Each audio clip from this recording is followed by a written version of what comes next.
June 19, 1944. Philippine Sea, approximately 100 miles west of Guam. Vice Admiral Ozawa stood on the bridge of his flagship Taiho, watching smoke trails arc across the morning sky as his carrier aircraft launched for what Japanese naval doctrine called the decisive battle. The Taiho was the most advanced carrier Japan had ever built. Armored flight deck, anti-torpedo blisters, the culmination of decades of naval engineering expertise. Around him sailed the remnants of the once mighty Kido Butai, the carrier striking force that had terrorized the Pacific in early 1942.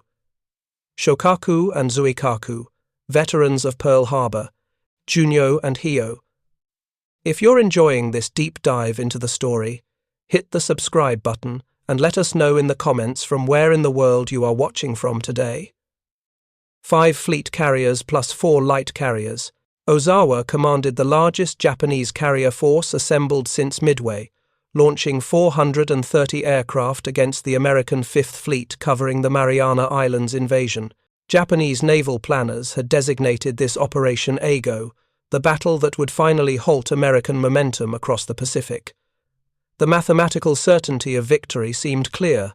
Japanese carriers could launch aircraft at longer ranges than their American counterparts.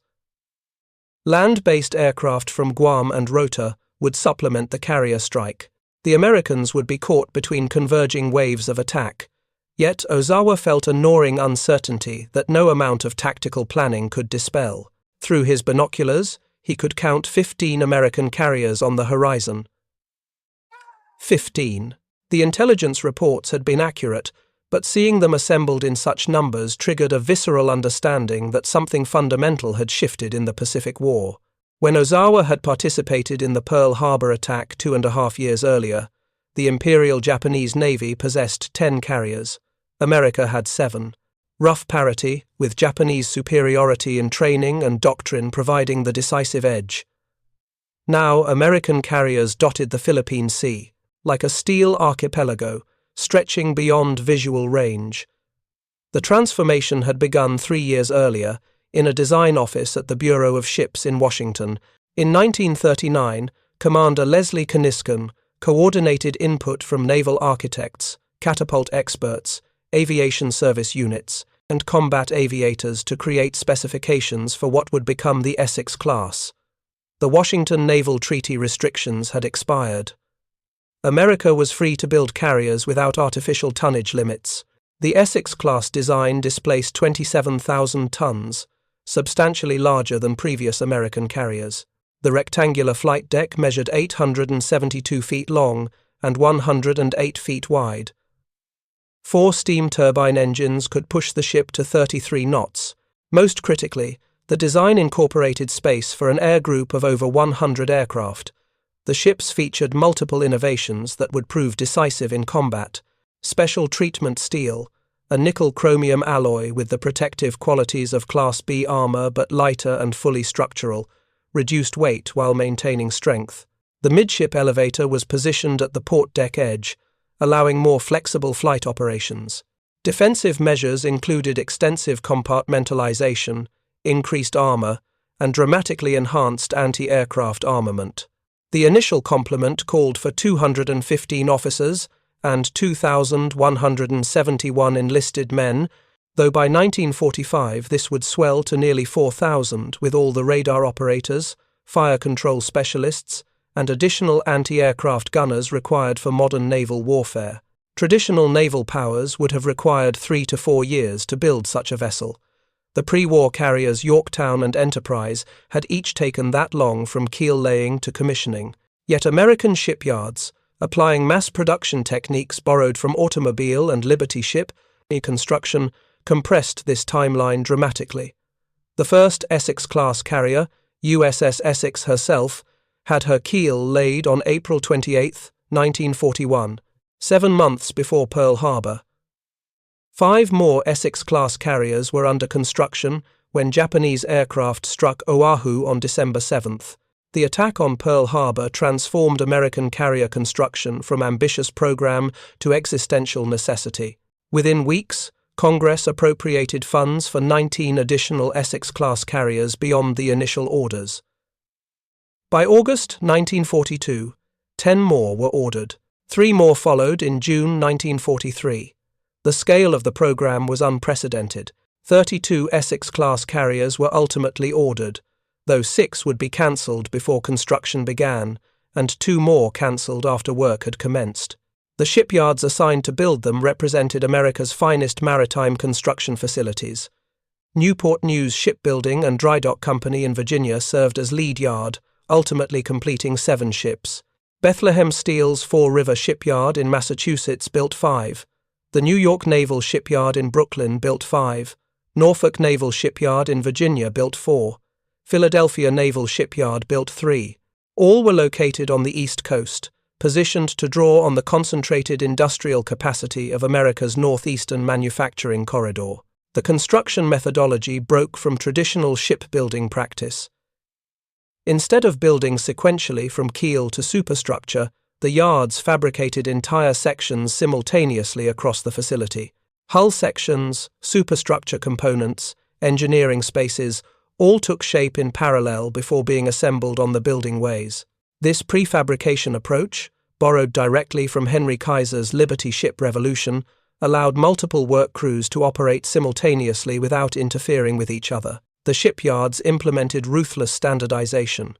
Components that traditionally varied between ships were made identical. Propulsion systems, weapons mounts, radar installations, ventilation ducting, all followed standardized specifications that allowed parts from one ship to fit another without modification. Workers who might spend months learning the intricacies of custom shipbuilding could be trained in weeks to install standardized components at specific stations. The construction time collapsed at a rate that stunned traditional maritime engineers. USS Essex, the name ship, required 20 months from keel laying to commissioning, completing in December 1942. Still impressive compared to pre-war standards, but American shipyards were just beginning to optimize their processes. USS Yorktown, second of the class, required only 16.5 months. By mid-1943, construction times had stabilized at 16 to 20 months across the class. USS Franklin achieved the record, built by Newport News in only 14 months. 14 months from empty building way to commissioned warship, ready for combat operations. To put this in perspective, Japan's Taiho, Ozawa's flagship in the Philippine Sea, required 36 months to build. The British HMS Ark Royal, completed in 1938, required 32 months. Germany's Graf Zeppelin, never completed, spent 6 years under construction before being abandoned. American yards were completing fleet carriers in less time than traditional maritime powers needed to build destroyers. The impact on American naval power was immediate and overwhelming. USS Essex commissioned in December 1942. USS Lexington followed in February 1943, taking the name of the carrier lost at Coral Sea. USS Bunker Hill in May. USS Yorktown in April, assuming the name of the carrier sunk at Midway. Through 1943 and into 1944, new Essex-class carriers arrived in Hawaii at intervals measured in weeks, not years. By the time of the Philippine Sea Battle in June 1944, 8 Essex-class carriers had joined the Pacific Fleet. Enterprise, the sole survivor of America's pre-war carriers still operating in the Pacific, suddenly had company measured not in individual ships, but in entire carrier divisions. The Essex-class represented only part of America's carrier construction program. Simultaneously, the Navy converted 9 Cleveland-class light cruiser hulls into Independence-class light carriers. These ships displaced 14,700 tons, operating 30 or more aircraft. Though smaller than the Essex-class, they could steam at 31 knots and operate with the fast carrier task forces. The conversion required approximately 18 months, with USS Independence commissioning in January 1943. If you find this story engaging, please take a moment to subscribe and enable notifications. It helps us continue producing in-depth content like this. By year's end, all 9 Independence-class carriers had joined the fleet, yet even these numbers obscured the full magnitude of American shipbuilding capacity. The escort carrier program, initially dismissed by traditional naval officers as producing ships too slow and vulnerable for fleet operations, had become an industrial phenomenon that exceeded even the Liberty ship program in certain metrics. Henry Kaiser, the construction magnate who had revolutionized cargo ship production, turned his attention to escort carriers in November 1942. His Vancouver, Washington shipyard began construction of the Casablanca-class. These ships were small by fleet carrier standards, 156 meters long, displacing 7,800 tons standard or nearly 11,000 tons fully loaded. They could operate 28 aircraft. Their Uniflow reciprocating engines could push them to only 20 knots, far slower than the fleet carrier's 33 knots. They had minimal armor. Crew members sarcastically claimed CVE stood for combustible, vulnerable, and expendable. Yet, Kaiser's yards could build them at a pace that defied comprehension. Between April 5, 1943 and May 27, 1944, Kaiser's Vancouver shipyard launched 50 Casablanca-class escort carriers, 50 carriers in 13 months, nearly one per week. The construction methodology echoed Kaiser's Liberty ship techniques, but adapted for the specific requirements of carrier construction. Modular sections fabricated simultaneously, standardized components installed by workers trained for specific repetitive tasks. 24-hour shifts under floodlights. The result was production at a rate no other nation could approach. Beyond the Casablanca class, America produced 45 Bogue-class escort carriers and 19 Commencement Bay-class escort carriers. When the accounting was complete, American shipyards had built 122 escort carriers during the war. 122. For comparison, Britain built 38 escort carriers, most converted from merchant hulls. Japan built 5 escort carriers total, all converted from commercial vessels. All 5 Japanese escort carriers would be sunk before the war's end. Of the 151 aircraft carriers America built during World War II, 122 were escort carriers, 24 were Essex-class fleet carriers, and 9 were Independence-class light carriers. The mathematical totals told a story that Japanese naval planners had access to through intelligence reports, but struggled to comprehend emotionally. The numbers were available. Japanese observers in neutral countries tracked American ship launches. Reconnaissance aircraft photographed American naval bases. Radio intercepts provided additional data. Japanese naval intelligence knew approximately how many carriers America was building. Yet, knowing numbers intellectually and grasping their strategic implications proved to be entirely different cognitive processes. Admiral Isoroku Yamamoto had understood.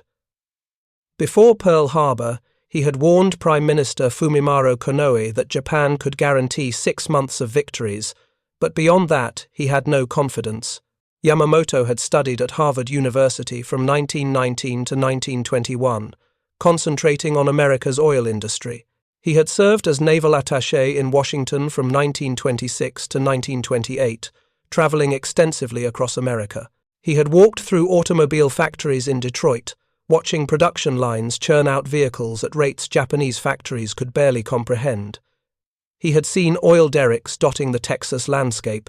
He had observed the casual abundance of American civilian life, the vast agricultural production, the continental scope of American infrastructure. When pressed by militarists who demanded war with America, Yamamoto had responded with brutal honesty.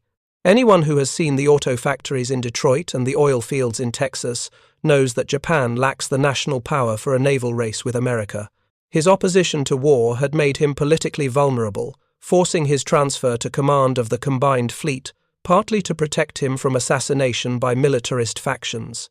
Given the task of planning war against America despite his opposition, Yamamoto designed the Pearl Harbor attack with the hope of achieving the quick victory that represented Japan's only chance. But hope was not strategy. Yamamoto's death in April 1943, when American P-38 fighters shot down his transport aircraft over Bougainville and removed from Japanese naval command the one admiral who truly understood what Japan faced. His successors, Admiral Mineichi Koga and then Admiral Soemu Toyoda, inherited Yamamoto's strategic dilemma without inheriting his understanding of American industrial capacity. By mid-1944, even officers who had dismissed Yamamoto's warnings could no longer ignore the material evidence accumulating across the Pacific. The American carriers kept appearing. At Tarawa in November 1943, 6 American carriers had provided air support. At Kwajalein in February 1944, 6 carriers. At Truk in February 1944, 9 carriers struck the supposedly impregnable Japanese base. At Hollandia in April 1944, 3 carriers. The Japanese High Command watched American carrier strength increase monthly, while their own carrier force withered. After the Battle of Midway in June 1942, Japan had lost 4 fleet carriers in a single day: Akagi, Kaga, Soryu, Hiryu. The core of the Kido Butai, sunk by American dive bombers. Japan's shipyards worked frantically to replace these losses, but Japanese industrial capacity operated under constraints that American industry barely noticed.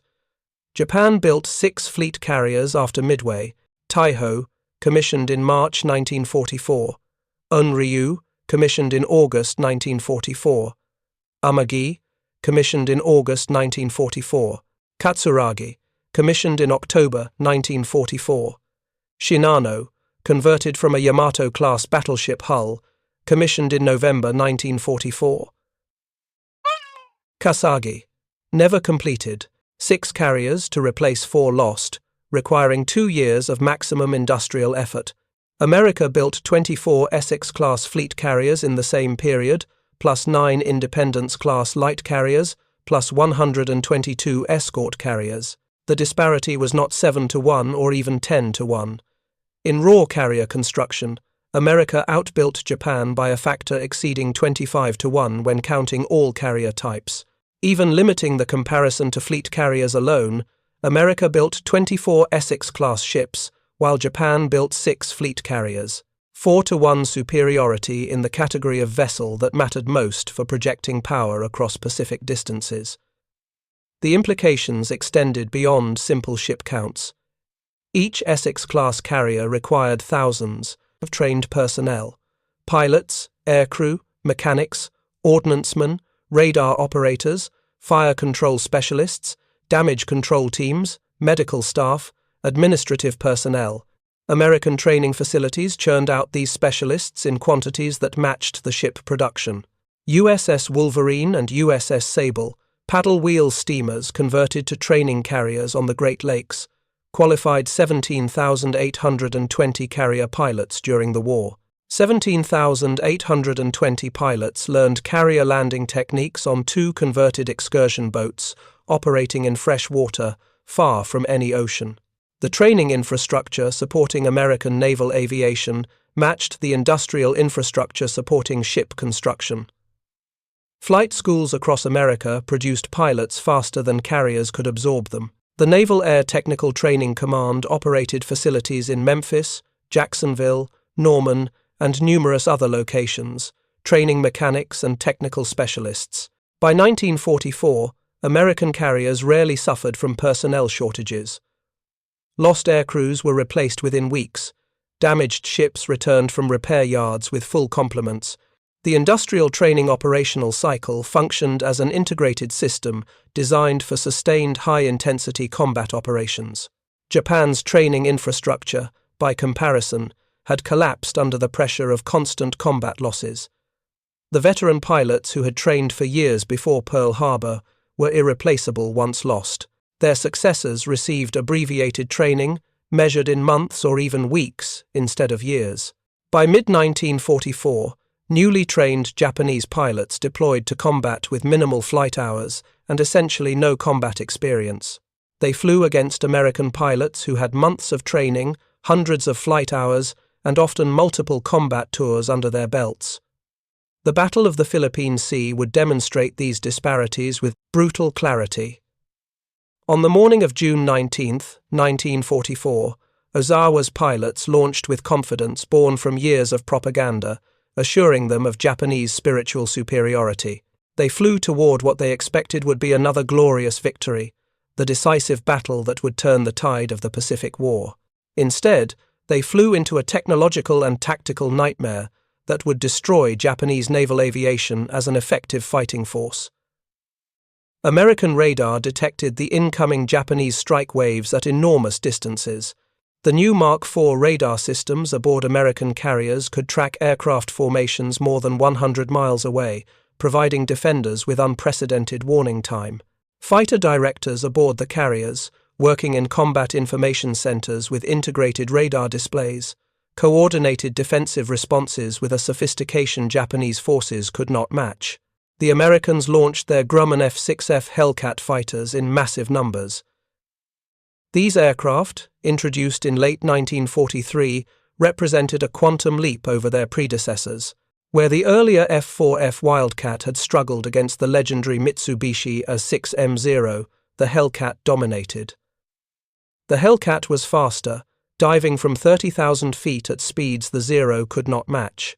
It was more heavily armored, absorbing punishment that would have shredded Japanese aircraft.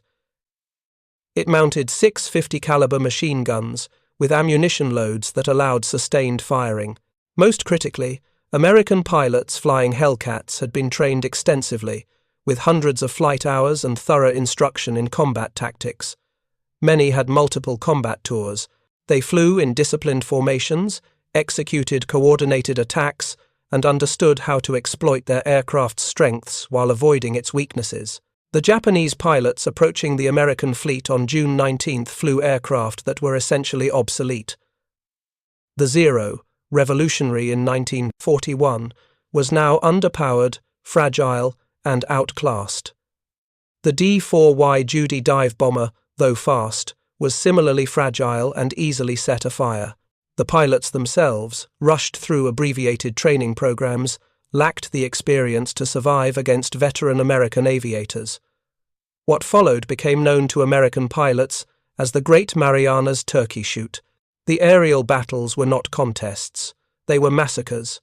American fighters tore through Japanese formations, shooting down aircraft in numbers that shocked even the victorious Americans. Lieutenant Alexander Vrasiu of USS Lexington shot down 6 Japanese aircraft in a single 8-minute engagement. When he landed back aboard Lexington, he was photographed holding up 6 fingers, grinning with the exhilaration of survival and victory. That photograph would appear in American newspapers as a symbol of air superiority. Across the task force, American pilots recorded similar tallies: 4 kills, 5 kills, 7 kills in single engagements. The Japanese strike waves that had launched with over 400 aircraft disintegrated under the onslaught. Those few Japanese aircraft that penetrated the fighter screen faced a wall of anti-aircraft fire unlike anything previously encountered in naval warfare. American ships mounted new proximity-fused shells that detonated automatically near aircraft, creating lethal shrapnel clouds. These VT fuses, among the most closely guarded secrets of the war, transformed anti-aircraft gunnery from statistical probability to near certainty. The new 5-inch 38-caliber dual-purpose guns aboard American ships, coordinated by advanced fire control systems and radar, put up barrages that Japanese pilots described as impenetrable. The 40mm Bofors guns and 20mm Oerlikon cannons added layers of close-range firepower. American ships bristled with anti-aircraft weapons in quantities that reflected industrial abundance. Where a Japanese carrier might mount a dozen anti-aircraft guns, an Essex-class carrier by mid-1944 carried over 70 individual gun mounts. On June 19 alone, American naval aviation and anti-aircraft fire destroyed 346 Japanese carrier aircraft. 346 aircraft, representing the majority of Ozawa's striking power, obliterated in a single day. The Americans lost fewer than 24 Hellcats in air-to-air combat. The loss ratio was approximately 15-1 in favor of the Americans, but the catastrophe extended beyond the aerial combat. While Ozawa's pilots were being slaughtered over the American fleet, American submarines stalked Japanese carriers. USS Albacore, commanded by Lieutenant Commander James Blanchard, had been tracking Ozawa's force. At approximately 8 in the morning on June 19th, Albacore achieved firing position on Taiho, Ozawa's flagship. Blanchard fired a spread of 6 torpedoes. One struck Taiho on the starboard side, forward of the island superstructure. The explosion damaged aviation fuel tanks and ruptured fuel lines. Initially, the damage seemed manageable. Taiho's armoured flight deck had been designed to withstand bomb hits. The ship continued operating, launching and recovering aircraft. But gasoline vapour from the ruptured fuel lines began accumulating throughout the ship's interior spaces. A damage control officer, attempting to clear the fumes, ordered the ventilation system activated at maximum capacity. Instead of venting the gasoline vapour overboard, the ventilation system distributed it throughout the ship. Taiho became a floating bomb. At approximately 3:30 in the afternoon, after more than 7 hours of accumulated vapour, something triggered ignition. The explosion was catastrophic. Taiho's armoured flight deck, designed to protect against external bombs, became a trap. The blast, contained by the armoured deck, tore through the ship's interior, shredding bulkheads and blowing out hull plates. Taiho sank within minutes, taking Ozawa's staff and over 1,600 crew members with her. While Taiho was dying, USS Kavala, commanded by Lieutenant Commander Herman Kostler, stalked Shokaku. The veteran carrier, one of the 2 remaining survivors from Pearl Harbor, had escaped destruction at Coral Sea and Midway through skill and fortune. But in the Philippine Sea, her fortune expired. Kostler achieved firing position and launched a spread of torpedoes. 3 struck Shokaku. The torpedoes ruptured aviation fuel tanks, and like Taiho, Shokaku became a floating gasoline bomb. Fires spread uncontrollably. The crew fought desperately for 3 hours before multiple explosions tore the ship apart. Shokaku rolled over and sank, taking over 1,200 men with her. In a single day, Ozawa had lost 2 fleet carriers sunk, 1 fleet carrier heavily damaged, and over 470 aircraft destroyed. The Americans had lost approximately 130 aircraft, most to operational accidents rather than combat, and suffered damage to several ships but lost none. The Battle of the Philippine Sea effectively ended Japanese naval aviation as an organized fighting force. The carriers that survived could no longer project meaningful power. The aircrew losses were irreplaceable. The mathematical certainty of American victory, written in production statistics 2 years earlier, had been validated in blood and fire.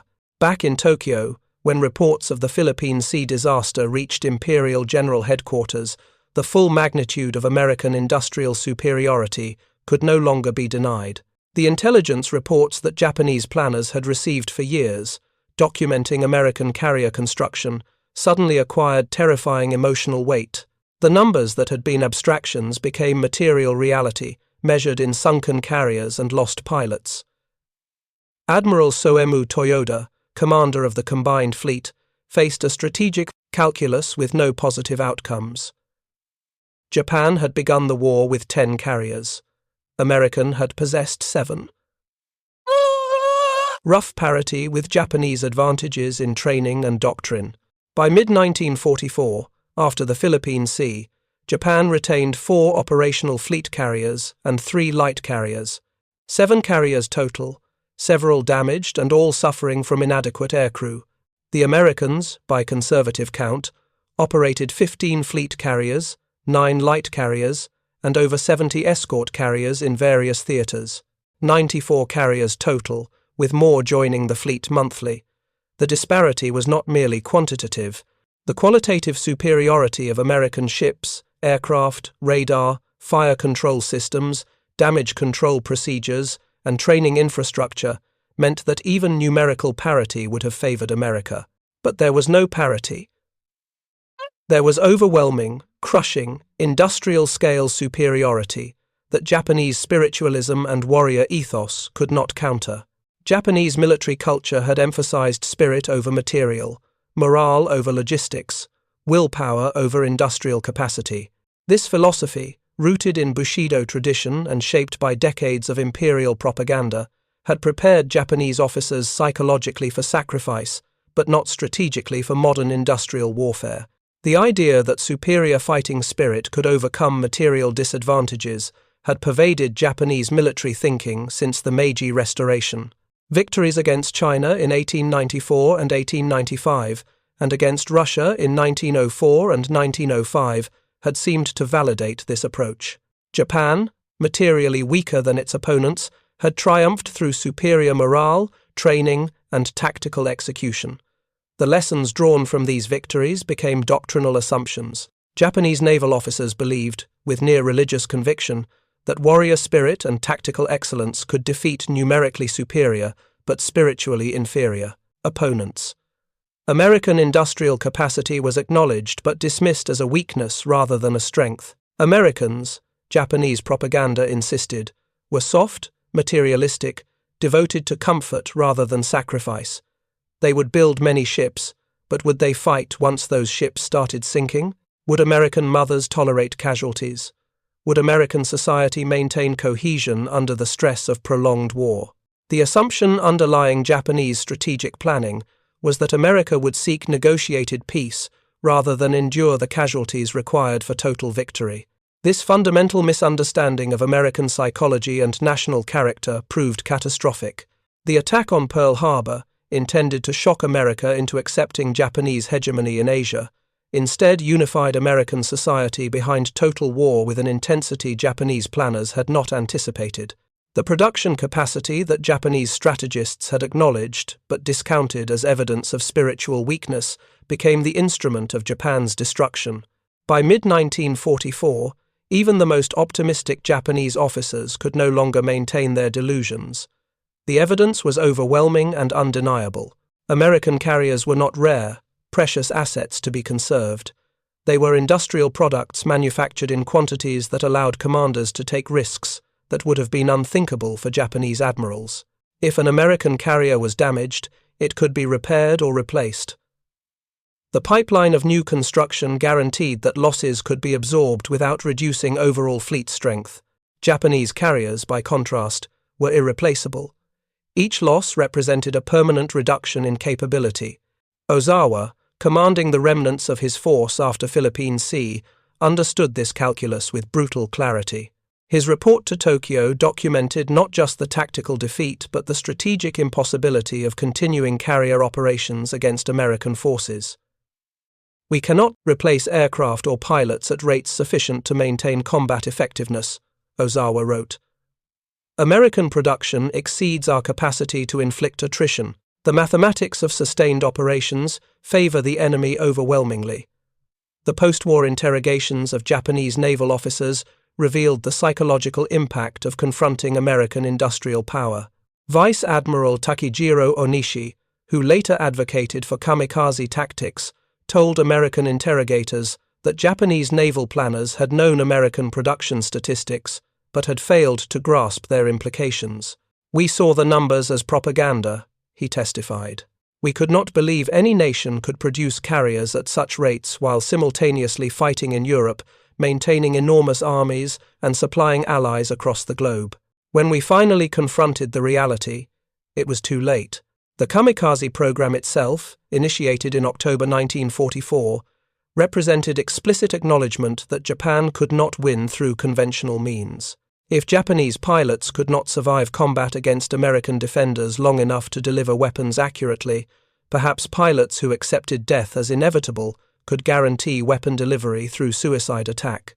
The desperation underlying this tactical evolution was absolute. A nation that could replace losses had chosen conventional warfare. A nation that could not replace losses had chosen suicide tactics. The final accounting of the carrier war validated every warning Yamamoto had offered before Pearl Harbor. America had built 151 carriers of all types during World War II. Japan built 25 carriers total, including conversions and light carriers. America outbuilt Japan by a factor of 6-1 in total carrier construction. In fleet carriers specifically, the Essex-class alone exceeded all Japanese carrier construction. 24 Essex-class fleet carriers versus Japan's total wartime production of 6 fleet carriers. 4-1 superiority in the category of vessel that dominated Pacific naval warfare. The production statistics encompassed more than ships. America built approximately 300,000 aircraft during World War II. Japan built 76,000. America outproduced Japan in aircraft by nearly 4-1. In aluminum production, essential for aircraft construction, America produced approximately 3 million tons during the war years. Japan produced approximately 400,000 tons, 7-1 superiority in the raw material that limited aircraft production more than any other single factor. The steel production figures were similarly lopsided. America produced approximately 89 million tons of steel in 1944 alone, the peak production year. Japan produced approximately 7 million tons in 1944, 12-1 superiority in the fundamental material of industrial civilization. In oil production, the disparity was even more extreme. America produced approximately 1.7 billion barrels of petroleum in 1944. Japan, even with access to Dutch East Indies oil fields after their conquest, produced approximately 50 million barrels, 34-1 superiority in the resource that powered modern warfare. These production ratios translated directly into military capability. American ships could operate continuously because fuel was abundant. American aircraft could train extensively because aviation gasoline was plentiful.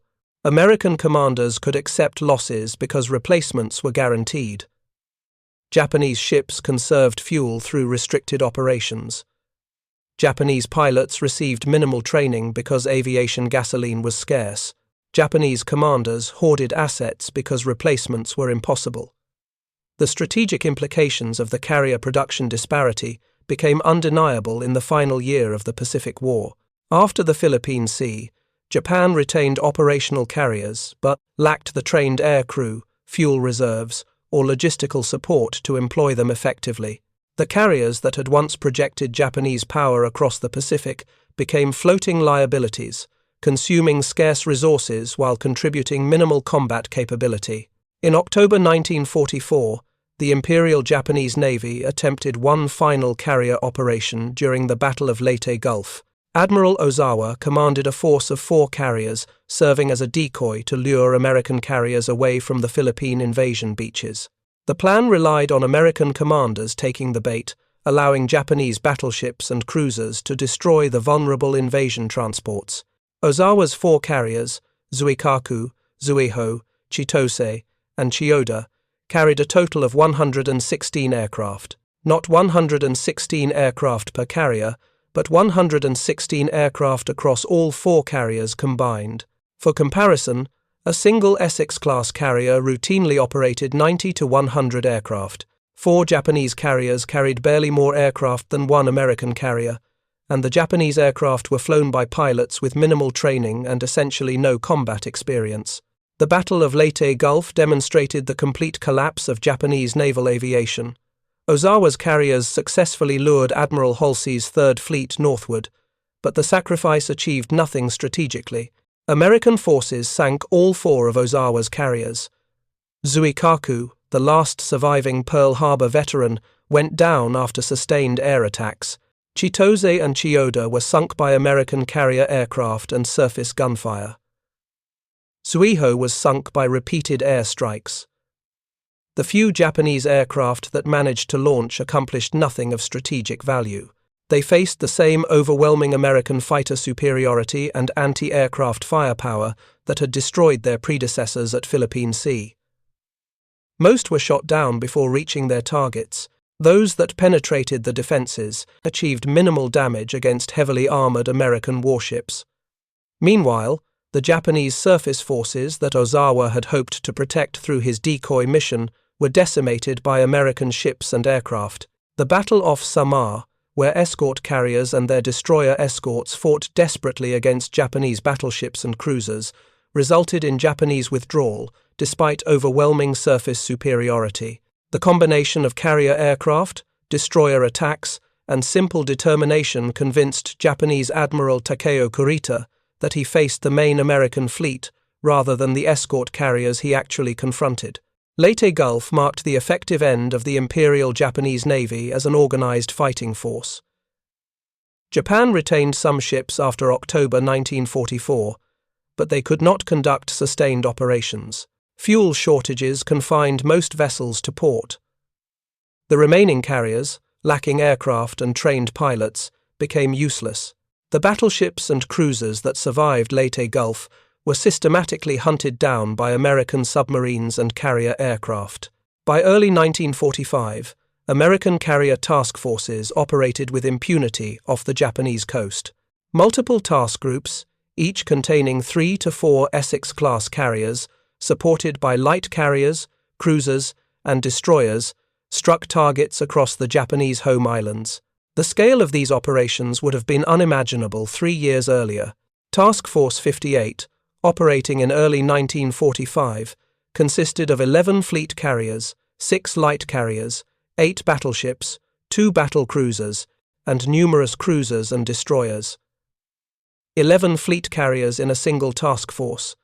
Japan's entire carrier strength at the peak of its power had been 10 carriers across all task forces.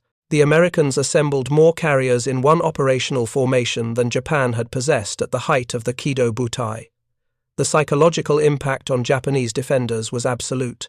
Sailors, watching American carrier aircraft swarm over their bases, understood viscerally what many senior officers had refused to accept intellectually. Japan had lost the industrial war completely and irrevocably.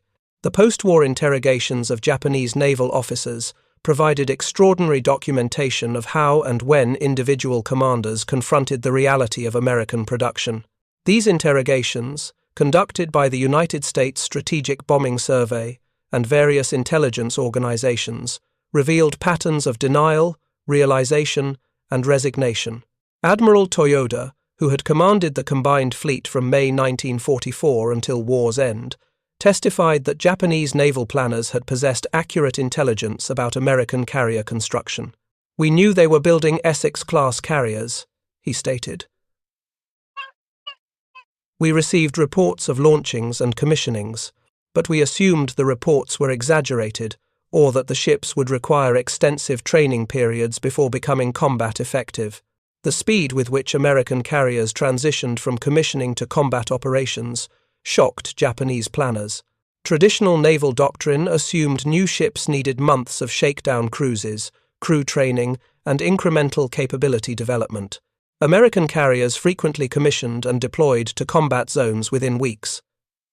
The industrial training pipeline produced crews alongside ships, allowing rapid integration into combat operations. Admiral Ozawa, who survived the war despite losing his flagship at Philippine Sea and commanding the doomed decoy force at Leyte Gulf, provided particularly frank assessment during his interrogation. "I realized at Philippine Sea that we could not win," he testified. "The number of American carriers exceeded our worst estimates. More importantly, their aircraft were superior to ours, their pilots better trained, their radar and fire control more advanced. We were fighting with obsolete equipment and inadequately trained personnel against an enemy that improved constantly." Vice Admiral Matome Ugaki, who had commanded battleship forces and later became the last kamikaze pilot, wrote extensively in his diary about the despair that accumulated as American strength increased. His diary entries from mid-1944 documented the psychological collapse that accompanied tactical defeats. June 21, 1944, 2 days after Philippine Sea. "The reports are catastrophic. We have lost the majority of our carrier aviation. The Americans seem to have unlimited aircraft. Every carrier we sink is replaced by 2 more. Where do they come from? How can one nation build so many?" The answer to Ugaki's question lay in industrial organization and resource allocation decisions made years before Pearl Harbor. American industrial capacity was not fixed or inherent. It was the result of specific policy choices, infrastructure investments, educational systems, resource development, and economic structures that had accumulated over decades. The steel mills, shipyards, aircraft factories, oil refineries, aluminum plants, and training facilities that produced America's war material represented generations of industrial development. Japanese industrial capacity, while impressive by Asian standards, operated at a fraction of American scale. Japan's total industrial labor force in 1941 numbered approximately 6 million workers. America's industrial labor force exceeded 20 million. Japan's electrical generating capacity was approximately 15 million kilowatts. America's exceeded 40 million kilowatts. The infrastructure supporting industrial production favored America by factors ranging from 3 to 1 to 10 to 1 across virtually every category. These disparities were knowable before the war. Japanese economic planners had access to published statistics about American industrial capacity. The intelligence services provided reports. Officers like Yamamoto, who had lived in America, offered first-hand testimony. Yet, the decision to attack America proceeded despite this information because Japanese decision-makers failed to translate statistics into strategic reality. The failure was partly cultural. Japanese military culture emphasized will over material, spirit over production, moral factors over economic factors. This cultural bias made it psychologically difficult to accept that industrial capacity could be decisive. It was also partly political. The militarist factions that dominated Japanese government in the late 1930s had committed to expansionist policies that required war with Western powers. Acknowledging that war with America was unwinnable would have required abandoning the entire strategic framework that justified militarist rule. The result was collective self-deception on a national scale. Japanese planners knew the numbers, but chose not to believe them. They assumed American will would crack before American industry could be brought to bear. They gambled that tactical excellence and warrior spirit could offset material disadvantage. The gamble failed catastrophically. By August 1945, when atomic bombs destroyed Hiroshima and Nagasaki, Japan possessed no effective naval force. The carriers were sunk or immobilized in port without fuel. The battleships and cruisers were destroyed or non-operational. The destroyer force was decimated. The submarine fleet was ineffective. Japanese naval aviation had ceased to exist as an organized entity. The pilots who remained flew suicide missions because conventional operations achieved nothing. The final statistics compiled after the war documented the complete nature of Japanese naval defeat. Of the 25 carriers Japan operated during the war, 21 were sunk. Of the 12 battleships, 11 were sunk or damaged beyond repair. Of the 18 heavy cruisers, 13 were sunk. The destroyer force was reduced from 169 ships to fewer than 40. The submarine force, which had begun the war with 63 boats, suffered 75% losses. American naval losses, while significant in absolute terms, were minimal relative to operational strength. The United States lost 11 carriers total during the war, 5 fleet carriers and 6 escort carriers. Given that America built 151 carriers, the loss rate was approximately 7%. The United States lost no battleships after Pearl Harbor through the entire war. Destroyer losses numbered 66 ships from a force that exceeded 800. The production-to-loss ratio told the decisive story. America built carriers faster than they could be sunk, replaced pilots faster than they were killed, produced aircraft faster than they were destroyed. Japan could not replace losses at any sustainable rate. Every ship sunk, every pilot killed, every aircraft destroyed represented permanent reduction in capability. The mathematics of attrition favored the side with unlimited production over the side with exhausted resources. The strategic lesson was clear, but painful. In modern industrial warfare, production capacity equals military power. Training infrastructure equals sustained combat capability. Resource access equals operational freedom.